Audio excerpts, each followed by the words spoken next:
যা গরম পড়েছে তাই আমরা সবাই মিলে ঠিক করলাম যে আমরা আম মাখা খাবো। চলে গেলাম বাগানে, বাগানে গিয়ে গাছ থেকে টাটকা টাটকা আম পেড়ে সবাই মিলে ওঠা মাখিয়ে খেয়েছি।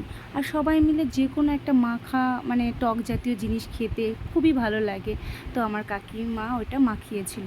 কাকিমা ছিল, কাকার মেয়ে ছিল, বৌদি ছিল, আরও অনেকে মিলে সেই মাখাটা খেয়েছিলাম। আর এত ভালো হয়েছিল, কি ঝাল মিষ্টি টকটক, তার মধ্যে লেবুর পাতা অ্যাড করে দিয়েছে। অনেক দিন আগে খেয়েছি, এখন তো আর এইসব খাওয়াই হয় না, সেই ছোটোবেলায় খেতাম। আর এখন এইসব দিনগুলো খুব মিস করি। ছোটোবেলায় আমরা অনেক অল্প জিনিস পেতাম, কিন্তু সেই জিনিসের মধ্যে যেন অনেক আনন্দ ছিল। আর এখন এত কিছু পেয়েও না, সেই আনন্দটা যেন কোথায় মিস করি। অনেক দিন পরে সেই আনন্দটা মানে খুঁজে পেলাম সবার মাঝখানে।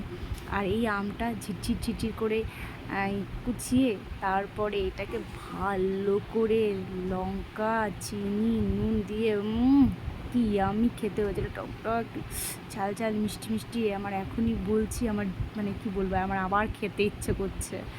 তারপরে এইটাকে ভালো করে কাকিমা চটকিয়েছিল, চটকিয়ে কি বলবো, অসাধারণ খেতে হয়েছিল।